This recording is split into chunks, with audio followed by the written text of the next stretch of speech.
If you want to join the military as a military police officer and you're preparing to take the Armed Services Vocational Aptitude Battery, or ASVAB, then you've come to the right place. But first, it's important to understand how it's scored because there are actually a few different scores you get from this one test. Stick with me and I'll explain it all. Welcome to the U.S. Military Test Prep channel by Study.com. My name is Dr. Steele. I'm a U.S. Army veteran and an ASVAB test prep expert. In today's video, I'm going to cover everything you need to know about your scores on the ASVAB, especially if you're looking to enlist in the United States military and qualify for a job as a law enforcement officer. The ASVAB has 9 or 10 subtests. 10 if you take the computerized version, and 9 if you take the pencil and paper version, because that version combines 2 of the sections into one. You can find a video on this channel that gives more information about the paper versus computer versions. These subtests measure your knowledge in different areas like general science, arithmetic reasoning, word knowledge, paragraph comprehension, and mathematics knowledge. The other areas are electronics information, auto and shop information, mechanical comprehension, and assembling objects. You'll get a standard score for each of the subtests. So what's a standard score? It's basically how you stack up against the other test takers. The average score is a 50, and the scoring system is built around that. 50 is your baseline, and a 10-point difference shows how far above or below average you are. So a 60 is above average, and a 40 is below average. It's that simple. Higher scores show off your strengths in certain areas, which can be a game changer for landing a job as a military police officer. You'll also get a percentile rank.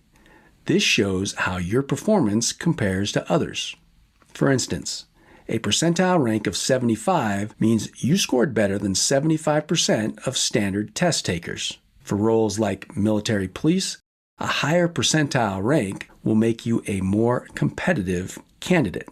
Your standard scores are just the beginning. After your standard scores have been established from your performance on the individual ASVAB subtests, those scores are then grouped together to create composite scores, also known as line scores. The military uses those combo scores to figure out what jobs you're best suited for.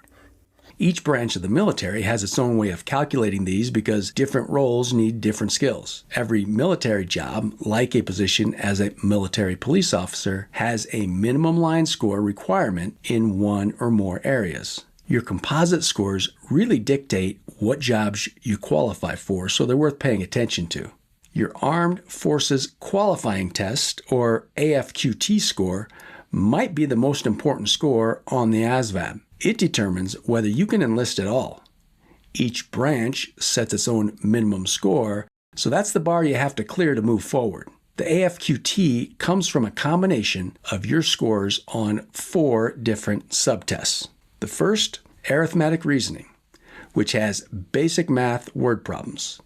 Second, mathematics knowledge, which includes a variety of math concepts.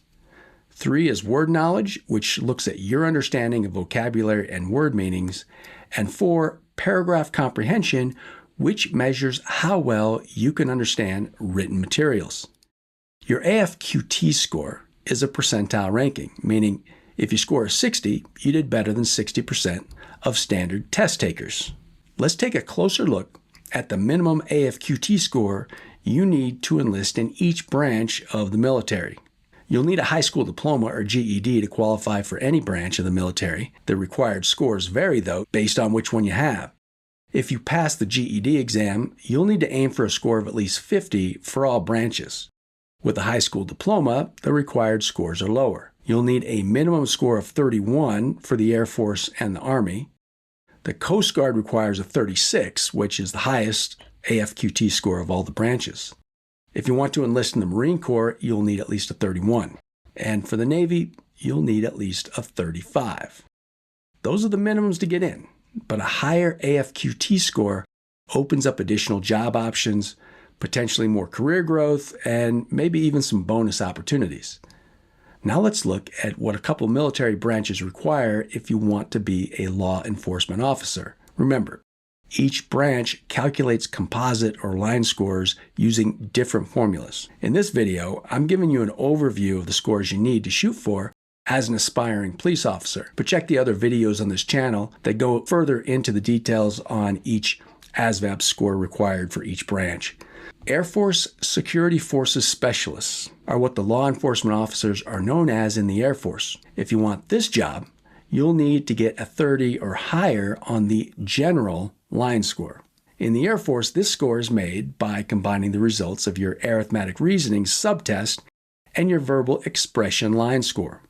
Your verbal expression line score is made by combining your paragraph comprehension and word knowledge subtest scores. If a job as a military police officer in the Army is your goal, you'll need a minimum skilled technician score of 91. This line score is formed by combining your verbal expression line score with your subtest scores from general science, mechanical comprehension, and mathematics knowledge. Warrant officer positions are also an option in the Army. This job requires a general technical score of at least 110. This line score is made by combining your subtest score from arithmetic reasoning and your verbal expression line score.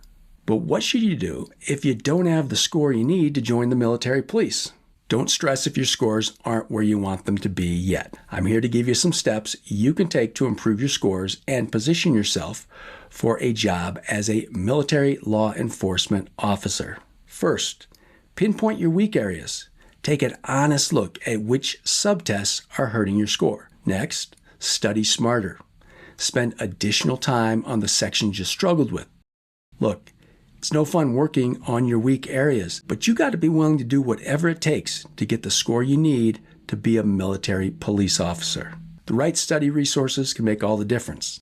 Study.com's ASVAB test prep resources can help with personalized plans and practice tests that will get you on track. A full 92% of users pass the ASVAB after prepping with Study.com.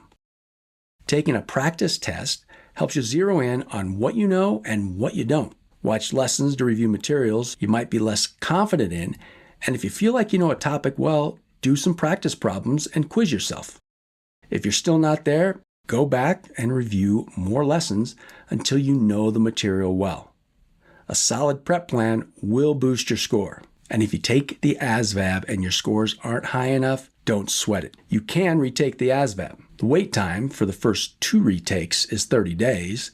If you need a third retake, your wait time goes up to 6 months. That wait time is your opportunity to study and improve. If you do need to retake the ASVAB, think about using Study.com's ASVAB study guide and test prep resources and zero in on what you need to study. And remember, even if you don't get the score you need to be a military police officer, there might be other military jobs that would be a good fit for you. So be open-minded. The goal is to maximize your strengths. That's it for today.